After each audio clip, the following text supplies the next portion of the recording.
Hello, book lovers, and welcome to Authors Love Bookstores, presented by A Mighty Blaze. I'm Joe Moldover, author of the novel Every Moment After, and I am your host for today.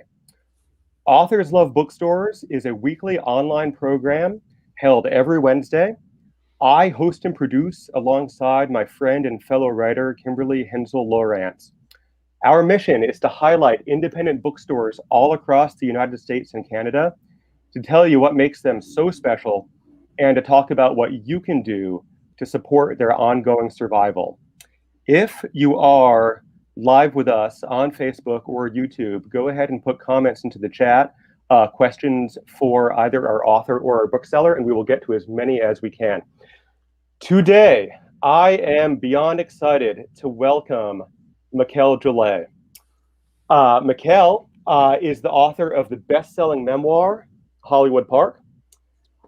He has written fiction and worked as a journalist after graduating with honors from Stanford University.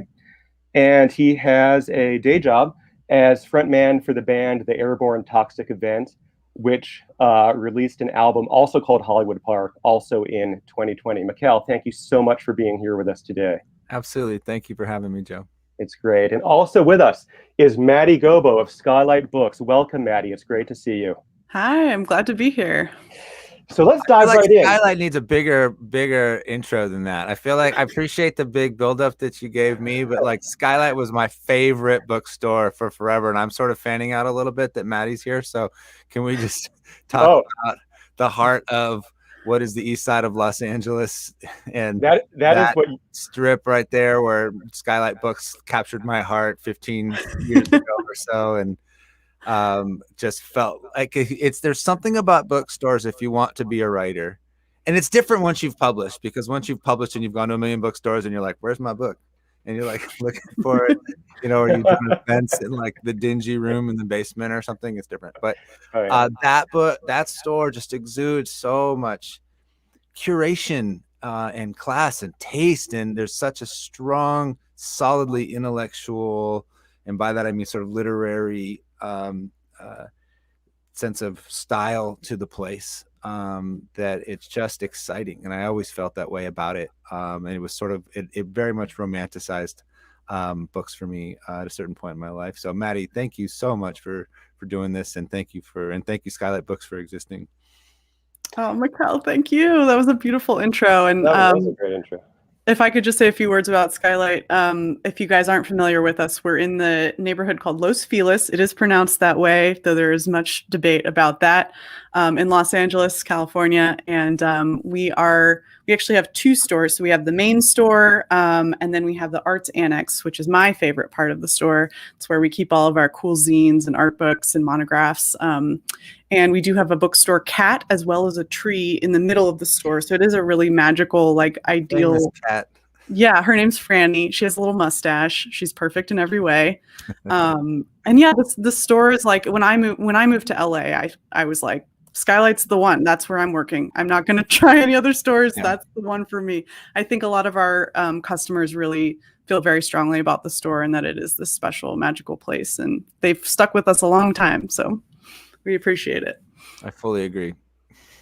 Maddie, we want our viewers to get a little bit of a sense of of what Skylight is like and kind of what it's like from the inside out. And one thing I always love to talk about with booksellers are their live events, because I feel like live events with independent bookstores are they're kind of like unique things. Like they have such an interesting vibe. They can be so funny. They can be so weird. Things can go in so many different directions. I wonder if you have like a sort of a most memorable live event, or like a live event that you would especially like to share with us. Yeah. So I've been the events manager for about 2 years now.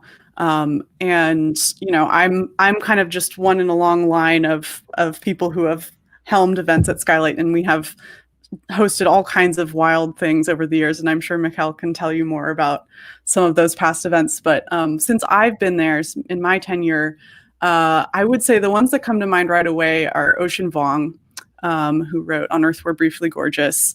That book was huge, and the event was wall to wall packed. Like we literally had people standing in the emergency exit, like we had people standing on the stairs, up in the upstairs office, like everyone, it was electric. Like people showed up and they showed up like hours early for this event.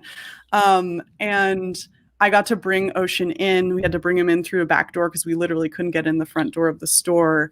And when we brought him in and he like took his seat in front of this huge audience, the room fell completely silent. Like it was like being at a concert for an enormous rock star. And people were just hanging on every word, and he speaks as beautifully as he writes.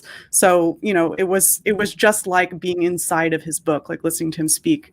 So that was really, really memorable. I've done all kinds of really fun offsites. I think one of the best things about being a bookstore in LA is that you get to see behind the curtain at a lot of these cool places, really amazing concert venues. You're getting to go into private homes to do private book events. That's always been my favorite part of the job because I'm a little bit nosy and I love to see behind the doors. So I'm missing that a lot now, and I'm really looking forward to getting back out into the city and seeing all of these cool places and selling books in them. That's awesome. So like you get invited to like famous people's homes to like do private book events. Is that kind of? Yeah, every now and again we'll get invited to some lavish mansion or something.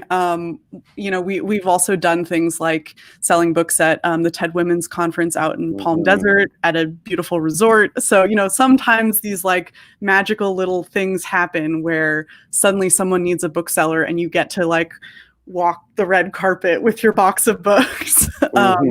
So yeah, like selling books for Ronan Farrow in 2019 was pretty amazing. So yeah, you never know what's going to come up. Being here in LA, everybody comes through here at some point or another. That's really cool. Mikel, do you have sort of like specific sort of like memories of Skylight in terms of things done and people seen that kind of stick in your mind? Well, can we talk about my friend John Klassen for a moment? Absolutely. Love John. John is a good dear friend of mine.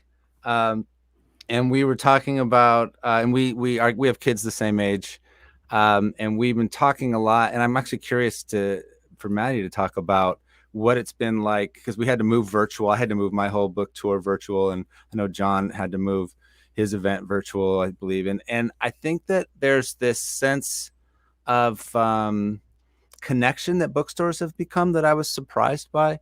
I remember this is my first book that's come out. I've published fiction before, but short stories. And I've been surprised by how strong the connection has been with the audience through the bookstore on these virtual events. I mean, a lot of people attend my book tour, and I'm just curious, Maddie, like what it's been like for you to see that connection sort of live online. And I know we can't speak too highly of the last year because it's been an absolute shit show, but I do feel like I've sort of like that sort of neighborhood sense of this is the intellectual center of this neighborhood. I feel like it's been strengthened by the pandemic. Would you agree with that? Yeah, absolutely. I mean, the store itself, we've actually been open since July. And for a while, we were all saying to each other, we think Skylight might be one of the few places in the city right now where you can go and have a conversation with someone you don't live with. So for a while, we were getting these people coming in, in their masks, who wanted to just tell us all about what was going on in their lives. And that happens most of the time anyway, like in normal times. But with the pandemic, I think people were looking at Skylight as this like beacon, this place where they could go and like talk about what was happening to them, and what they were reading and what they were experiencing. So that was interesting through the summer. And then, yeah, on virtual events, we've had the really great luck of having a consistent audience for all of our events. Like our audience did not fall away when we went virtual. We're still getting kind of the same size or bigger crowds than we would in person. And the really beautiful thing, the thing that makes me happy about virtual events is that we're able to reach people who maybe don't have an indie bookstore in their town, and who are finding us, on Crowdcast or wherever, and they're getting access to all this programming. So, we're hearing from people all over the world, not just here in the US. And that's just been really, really satisfying to see, anytime somebody's like, I'm in Australia watching this event, I'm like, oh my gosh, this is great. So yeah, I think not only do we have this great sort of customer base that have stuck by us through all of the craziness of this last year, we've also been able to kind of like provide these free programs for people that wouldn't be able to access them otherwise. That's great. We have a bunch of people with us watching online, and we're starting to get some questions coming in. So I wanted to share them with you guys and talk a little bit about books and writing and book selling. Mikel, a lot of love from the audience for both the band and for the book. And one question about what it's like to balance multiple creative pursuits. And I guess probably in particular, I mean, you're somebody who's written a lot of songs. I think Airborne has six studio albums. Is that right? Mm-hmm. And what it was like to make the transition to writing a memoir. Well, it was really difficult at first because I hadn't really sat down to write in about 10 years. And I'd been a writer by trade for years before that. For about 5 years, I was a journalist and I'd written fiction. I'd gotten into Yaddo based on a story called The Crack that I wrote that ended up in McSweeney's, which is actually about Los Feliz, and also mentions the weird pronunciation of Los Feliz. I think the big line is like, who's happy in Los Feliz? But it was weird. I think in music, you talk a lot about how hard you work because you were on tour and how hard you work because you had to go from city to city. And I think when I sat down to write the book, I realized I hadn't really worked in about a decade, that what I did was a pain in the ass sometimes, but it wasn't the kind of concentrated 10 hours a day, 12 hours a day, sitting in a room thinking and writing that writing had always been. And at first it was really overwhelming. And then it became, once I kind of got over the drudgery of the work, of just the day-to-day tedium of it, and I found sort of my writing sort of workday groove, it was really exciting. And I enjoyed the sort of scholastic pursuit of it. And I kind of enjoyed living in a world of ideas. Again, like musicians have a lot of ideas, don't get me wrong. And it's almost all comes through in terms of style, and style is very important. I mean, style, David Bowie once said, style is how we put our culture together. It's how we organize a culture, is actually through style. Like, why choose a chair? It says so much about who you are and what you are, that you have a preference for a chair. And so that's music, right? So much of it's about the delivery and that slight cadence and, the things that you aren't saying, the things that you're juxtaposing. And that's true in writing as well, but there's also just this blunt intellectualism to it that I found that I'd really missed. And felt really like a coming home, and I felt very comfortable in it, and I sort of loved it. That's great. I love that. I'm going to make my clumsy segue into asking about Bruce Springsteen, which we were talking about a little bit before the show, because you made the transition from writing music and writing lyrics to writing a beautiful memoir, and he is another guy who did the same thing. What are your thoughts about that relationship, about what it's like to write songs and to write memoir, to write something that is sort of overtly autobiographical? And what do you think about that? I think there's a lot of us that are of my generation of musicians who look at Bruce Springsteen as kind of a heartbreaking figure. And I would include, let's say, Jason Stickles from Titus Andronicus in this, a few other folks Bruce Springsteen is just such this unattainable ideal, that he's just this, how do you be Bruce Springsteen? There's almost like this Bruce Springsteen of the mind that's always sitting on your shoulder and telling you that you're not ever going to be Bruce Springsteen.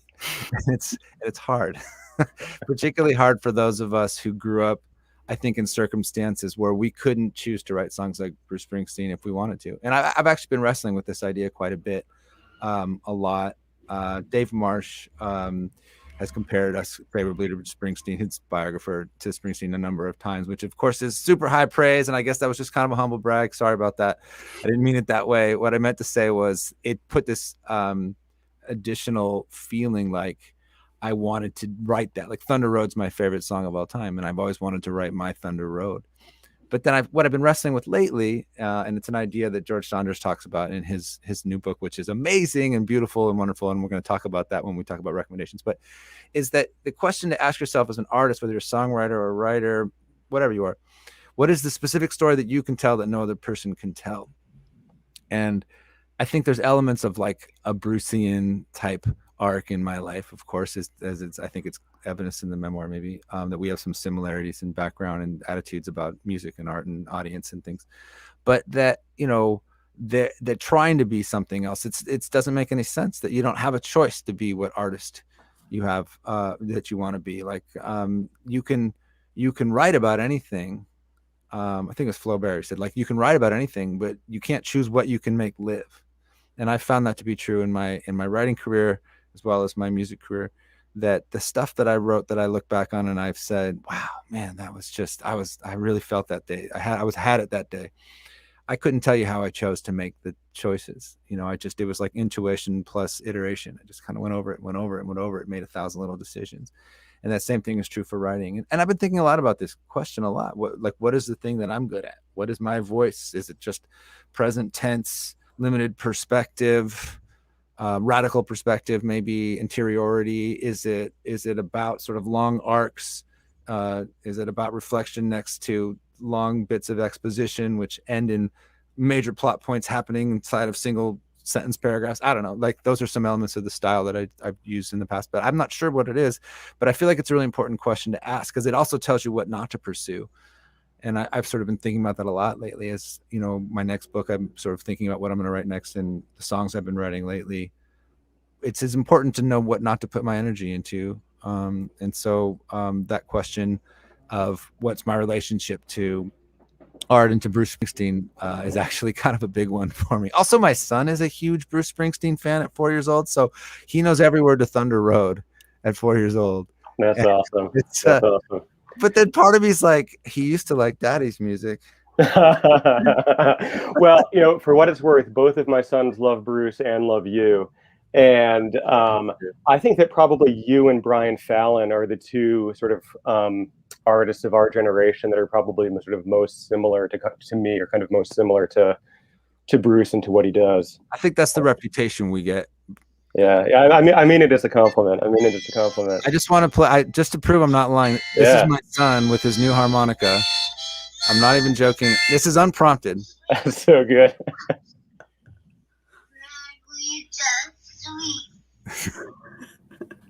Like a Virginia dance across the porch.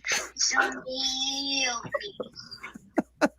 This is what I'm dealing with. Oh, that's so My great. son knows every word to a song that to me is like the towering achievement of songwriting of the last 50 years. I mean, listen, like, fuck, man, in my own house. Someday 4-year-olds are going to be singing Airborne songs, and it's going to be the same thing. Maddie, I want to come back to you. So, I mean, Mikel is kind of talking about sort of like being a writer and sort of writing the things that you can write, writing things you have to write.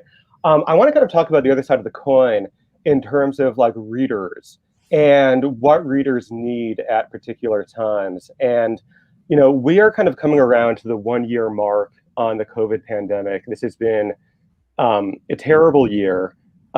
We've had the pandemic. We've had fascist movements in the government. We've had wildfires. It hasn't been great.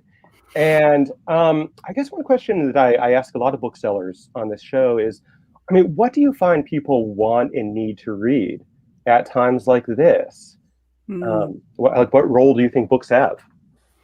That's a good question. And honestly, it's one I'm wrestling with personally, because for the last couple of months, I've had a terrible time reading. And it's a bit embarrassing to admit, like, as a professional bookseller, I'm having a hard time reading books. And I think a lot of people feel that way, and, that our attention spans are shot, or that we're spending all of this time reading the horrible news and keeping up on that. And, reading other things seems like more work.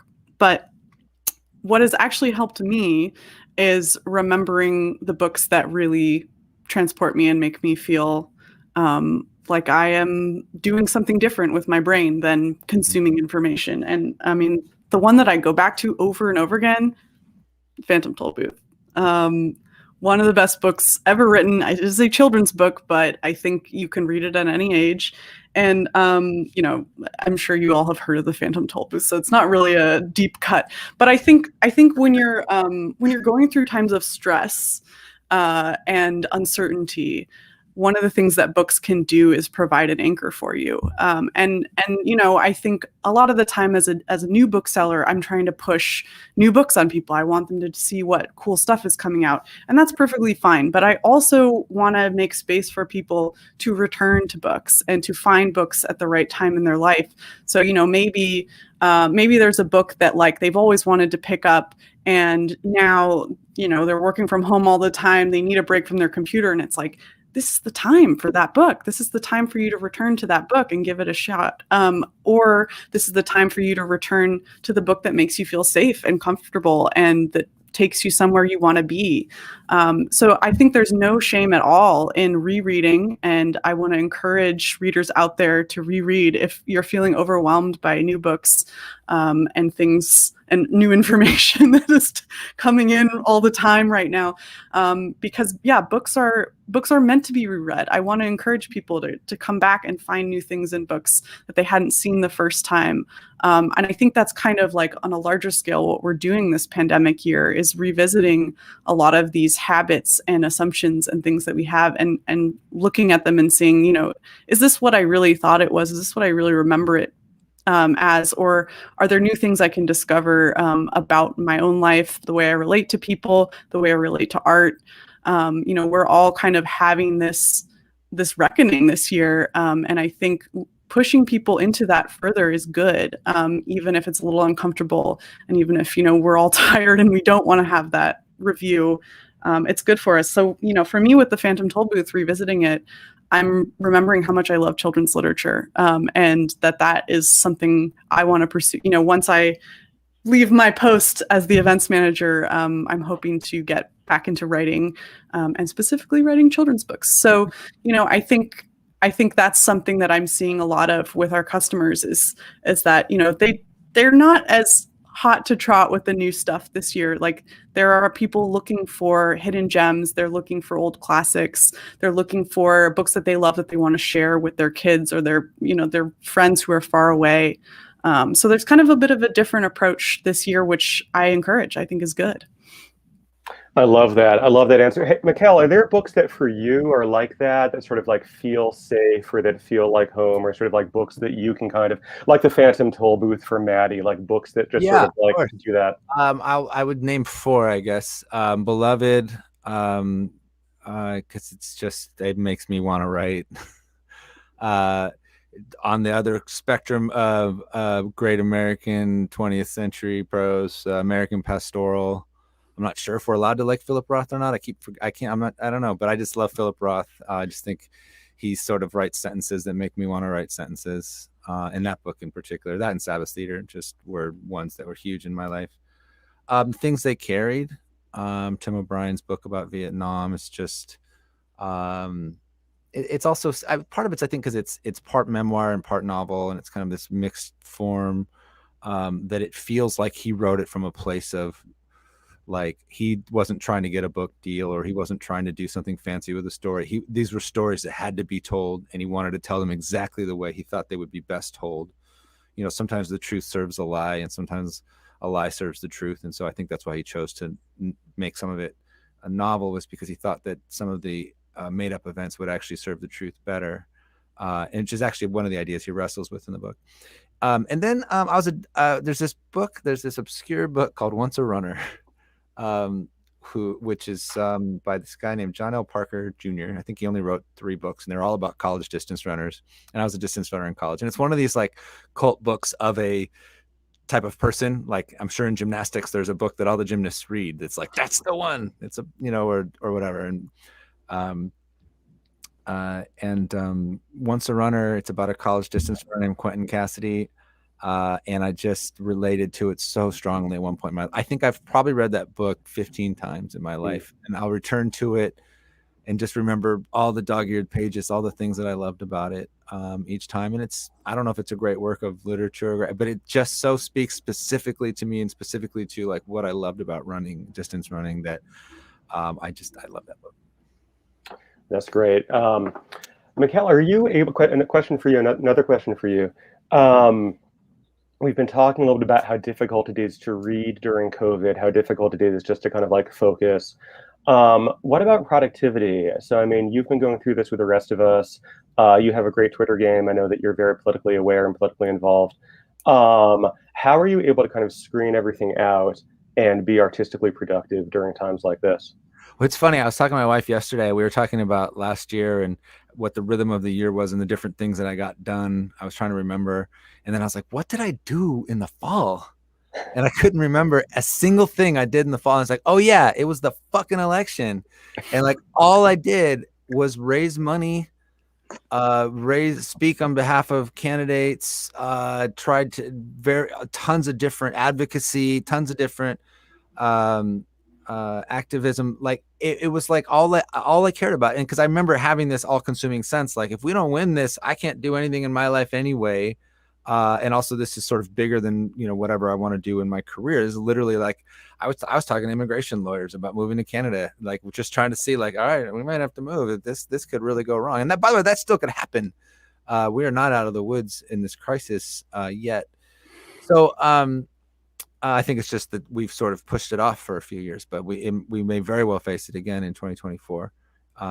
And it'll be on our doorstep in 2022. So that was very difficult. I kind of all I did was advocacy, activism, and fundraising. And it's good. I mean, we registered hundreds of thousands of voters altogether. I think I raised $250,000 for different candidates. Like it was a big undertaking, and I was part of a group of very smart, very powerful people who we all sort of had this idea, like, let's all push and get it across the finish line. And I feel good to have been part of that. And it felt very necessary. What I was thinking when Maddie was talking earlier was about how it's that as the stress level has gone down, first by Trump being replaced and this immediate threat of fascism being sort of like taken off the table for at least a few years. And the vaccines have come surprisingly strong, surprisingly well, surprisingly quickly, way more than I thought they would. My appetite for art and for work has increased quite a bit.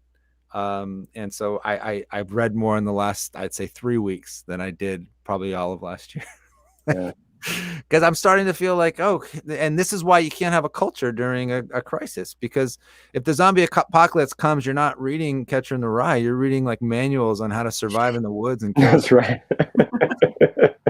you're in crisis mode. And so I think one of the really sort of minor tragedies, because you can't compare it to the actual tragedies of death and incarceration and whatnot that have happened in this country in the past couple of years, but one of the minor tragedies, and it's still a pretty big one, is the sort of suspension of culture in this country for the last year. And it's probably a worldwide phenomenon. You think about it, we're not talking about TV shows. We're starting to again. We're not talking about movies. We're starting to again. We're not talking about books. We're starting to again. And all these things existed. People were watching them and people were reading, but mostly they weren't reading new stuff. Famously this year, everybody went back to kind of stuff that didn't come out in 2020. So if you put out a book in 2020 as a new author, it wasn't necessarily the best year to do that, for reasons that are sort of larger than whatever your ambition is.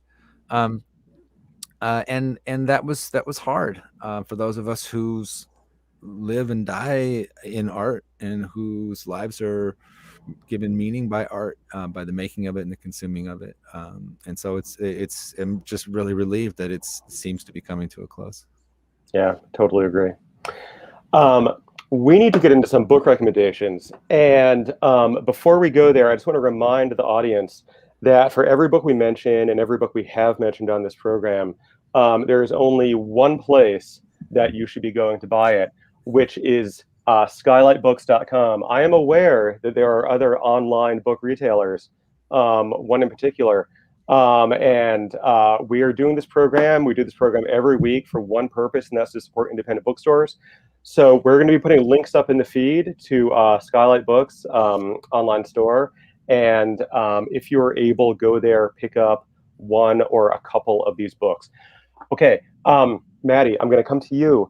What are you recommending to people these days? What should we be reading? Well, I won't tell you all like, I don't give recommendations for like blanket people. Like I prefer to tailor them. But my most recent staff pick has been this Korean novel in translation. It's called The Hole. It's by Pyun Hye Young. So it's spelled Pyunhye Young, like you would spell young.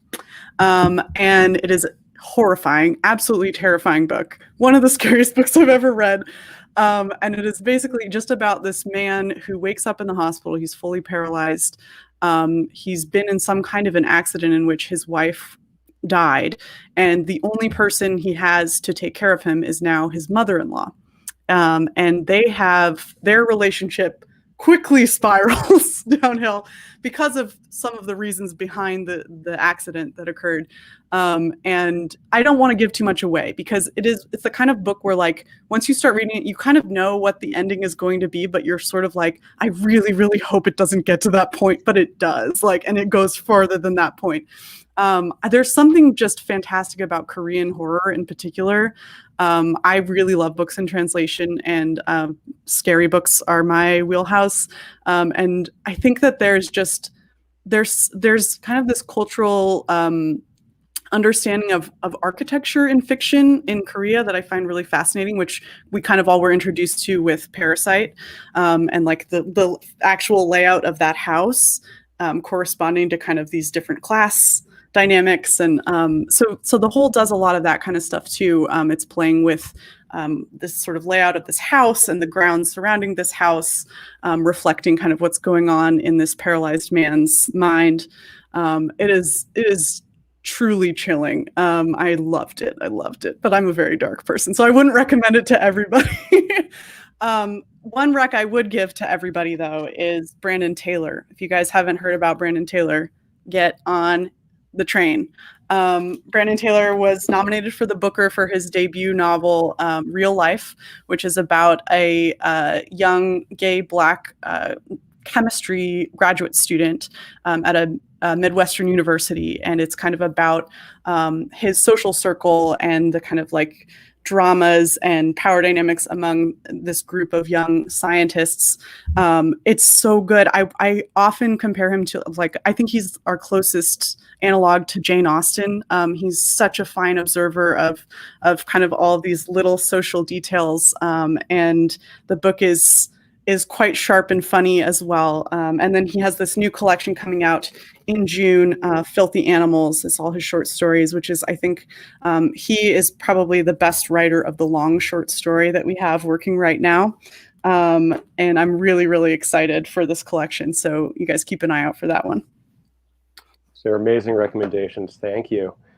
Mikel, recommendations that you want to share with the audience? Well, I mean, speaking of great short story writers, I've been reading this, and this is George Saunders' new book, which is, I'd say it's sort of like a really, it's a more highbrow version of like On Writing or something by Stephen King. Like it's a book about writing, probably for writers, but I think if you're not a writer, you could still enjoy it. I've just been blown away by this book. Like I haven't read a book this important to sort of my artistic world since The Gift by Lewis Hyde, which was its own sort of phase shift in my thinking about art. But it's he essentially goes through his class. He teaches a class at Syracuse about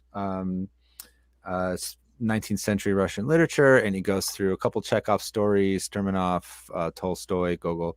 And it's great because I never studied literature, but I've read quite a bit, and it's so fun to have a companion to read, let's say, Chekhov with. And he starts off going kind of page by page, and we're reading Chekhov, and we're talking about technique, and he'll read a page of Chekhov and talk about it and he's just such an entertaining writer, and there's such big, wonderful ideas. I think I tweeted that we were going to talk about the holographic permutations of perspective in Tolstoy's Master and Man, just because I feel like sometimes you should tweet stuff that are just no one's ever tweeted. like just find an order of words no one's ever seen and put that on the internet and just like let the world ignore it. But there's such wonderful observations, and they are really wonderful stories. And so if you're a writer or if you're thinking about writing, 100% read this book. This is the next book you should read. I wish I'd read it 10 years ago. And I'd say for me too, it was, since I don't have I'm not from the sort of, MFA industrial complex. I just kind of came to books later in life, read a ton of books and started writing journalism and then fiction. And then eventually, I guess what you call literary nonfiction. It's a lot of the stuff that I struggled with when writing my book that I just sort of read and then tried to solve problems. He just kind of put into words. And it was really wonderful to have these big ideas laid out in this way. Also just reading Master and Man again, for example, some of these short stories, The Nose and In the Cart, like these are all stories that I love and have been really, like, he chose a really nice group of stories. So anyways, highly recommend this book by George Saunders. Mikel, have you read a book too, but it's not out for a little while. Sorry to interrupt, but Mikel, have you read George Saunders' essay about Donald Barthelme? No, but check that out. Okay. It has a lot of the same kind of craft ideas, but condensed. And I think, I mean, I'm a huge Barthelme fan, so I ate it up, but I think you would enjoy it if you're enjoying A Swim in the Pond in the Rain. All right, I will look that up. I realized when I got this that I thought I'd only read Lincoln and Bardot, and I forgot that I had read Pastoralia and also The Brain Dead Megaphone, which not that many people read that book. And I had that, and then I have 10th of December, which I hadn't started yet, that immediately put, and I suddenly realized that I'd been sort of steeping in George Saunders for a while without realizing. Authors kind of sneak up on you like that sometimes, I think. Like you don't even realize how much they've sort of been around your sort of intellectual world for a while, and then suddenly you're like, something like this comes along, you're like, oh my God, yeah, George Saunders. Now I want to go read everything by George Saunders. Yeah, and he's probably my favorite author to hear interviewed. Like I love just listening to interviews with him because he's such like a lovely and sort of like thoughtful human being. You know, I could just like listen to him just like talk all day just about anything. Some of the stories are not as good as his discussions of the stories. I will say that's exactly right. That is like when you read this book, I'm not, there's one story in particular, I'm like, this is not a good story. I don't know what you're talking about. Like I don't know why he teaches, but then like his description and the reason why he uses the story as a learning tool is so spot on and so good and so beautiful that I was like, I'm sorry I ever doubted you, George. I don't know what I was thinking. I should have just been with you from the start. Totally agree. Mikel, somebody in the audience is wondering if there are other memoirs or autobiographies that you would recommend. I Know Why the Caged Bird Sings is probably like, if there's a Mount Rushmore for me of memoirs, you have to put I Know Why the Caged Bird Sings on it. You have to put This Boy's Life on it. You have to put The Things They Carried on it. You have to put Angela's Ashes on it. I would say Glass Castle and Liar's Club. And then The Year of Magical Thinking by Joan Didion was wonderful. And there's a lot more than those, but Invention of Solitude. I'm gonna just, all right, let's leave it at that. That's a great list. And Mikel, not surprisingly, we do have a ton of Airborne fans in the audience, and they're not going to let you go away without asking, number one, will there be another virtual show? I know we're getting off the topic of books here, but will there be another virtual show, and is the tour going to move ahead? And we have somebody who is coming to us all the way from the UK and wants to know if you're going to be over there. So anything you can share with us about the band? I mean, I would have said, I think a month ago, I would have said probably not. I'm going to tour in the fall. And now I'm starting to think we are going to tour in the fall. Your guess is as good as mine. I think there's a lot of ways this thing could go. But it seems like every adult American will be vaccinated by the end of May if Biden's right.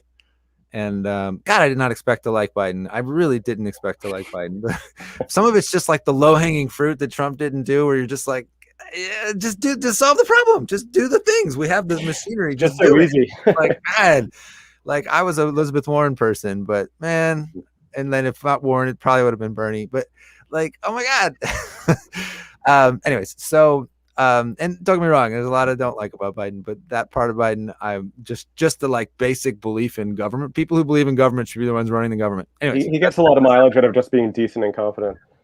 just competent. Yeah. Just take any other sort of value judgment basis, because I have some problems with some other stuff. But like, let's just take all that away and just competence, just basic. Yeah, let's manufacture the vaccines and make sure people get them so people don't die instead of golfing. Yeah, that's a great fucking idea, Joe.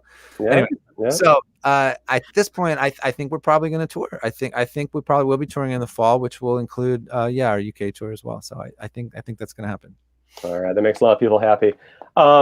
Maddie, Skylight Books, you are open for in-store business. You are hosting online events. You have online retail. Tell people a little bit about what they can do to support the store. Yeah, so you can shop on our website, skylightbooks.com. It's open all the time. The store is open weekdays from 11 to 7 and weekends from 10 to 8. You just have to wear a mask and sanitize your hands and be nice to our booksellers. Which I know you will, because you're watching this live stream about bookstores. So I don't have to explain anything to you guys. We would love to see you at our virtual events. They're happening on Crowdcast. You can find us at crowdcast.io/skylightbooks. We've also been doing some really great sort of bundled book with ticket events with our friends at the LA Times and Dynasty Typewriter, which is a great local theater here in LA. And we're also working with Writer's Block. So there's a lot of good stuff coming up. I do want to plug, we have an event with Kazuo Ishiguro next week, March 10th. Oh my God, really? Yeah, he's going to be live with Lisa Joy, who's one of the creators of Westworld. Have you read the Galley? No, I just brought it home, and I'm going to lock my door and finish it tonight. If you see someone camped outside of your house, that'll be me wanting that Galley. Well, you can get the book. The book's out now, so you don't have to fight me for the Galley. But I'm really, really excited for that. So check that out. It's you can find it on our website under our events calendar, skylightbooks.com/event. You can also find it on the Writer's Block website. They're producing it for us. Awesome. Mikel, I don't know if you have one up your sleeve, but somebody in the audience is asking if you have one last story about the bookstore. Is there one that you have standing Are we going to talk about the F. Scott Fitzgerald outfit? Is that what this is part of? I feel like I'm being prompted for this because this was in the. I don't know the subtext, but I would go with the Crack. So the Crack was my story about Los Feliz. They got was published in McSweeney's. That was my first piece of fiction published, and it was this was back when the McSweeney's Quarterly Concern, like you actually could hold it in your hand and stuff. It was and there's a little bit about this in the book as well, about this idea of like Los Feliz and about this time in my life when I first moved down from a ranch I was living on. I moved to a horse ranch, and I moved there to just kind of push everything out of my life and write. I was working as a teacher and then a nonprofit person. I ran a bunch of programs for kids in South Central LA. And then I was like, I want to be a writer. I want to be a musician. I want to be a journalist. I just want to be in the world of letters, and I don't want to work anymore. So I moved to this ranch. I lived there for a year. I got a job. I fell in love with books. I got a job at a magazine. Some friends and I started a magazine called Filter. Started writing for Men's Health. I got on air at All Things Considered, became like their Gen X columnist, I think. I was like the guy that came on and said, "What's the deal with Republicans in blue ties? Let me give you the ironic perspective." So anyways, fast forward, I finally moved to this tiny Parisian apartment in Los Feliz. And the whole thing for me was I didn't have a TV. I had books taped to my wall. All I did was read and write. I chain smoked. I probably smoked 2 packs a day at that point. I since quit smoking. And I would put on this 3-piece suit, this wool suit that I had that I thought made me look like F. Scott Fitzgerald. And I had these little wireframe glasses and an umbrella. Usually I was drunk, and I would go to Skylight and I would walk through the aisles, and I was so broke. I couldn't afford to buy any of the books. This was just my habit, was to walk from my apartment on Lyman Place out to Skylight Books in this 3-piece suit, twirling my umbrella like a madman. And I don't know what it's because I think it's because I never studied literature or something, and in college I just sort of eschewed all that. Felt like cheating. Like I wrote half a novel in college but never took an English class because it felt like cheating. And it was just so romantic to me at the time. And Skylight always just felt, and I remember just having this dream of wanting to be on these aisles. I remember walking and just always wanting, and then sometimes wondering, it was the same feeling I had as a journalist at Coachella when I would interview rock stars and stuff before I was a musician myself. I was like hoping someone would mistake me for one and they'd be like, oh, and like sometimes I thought that maybe at Skylight, like in my F. Scott Fitzgerald gear, like someone would be like, oh, that guy's he probably wrote something, I think you're okay. Is that? It's that guy. The audience is asking if there are photos, and if they are, I'll let you put them on Twitter at your discretion. Anyway, that's an amazing story. We are running down on time. It has been such a total pleasure to talk to the two of you. To the audience, go to skylightbooks.com, buy books, buy Hollywood Park.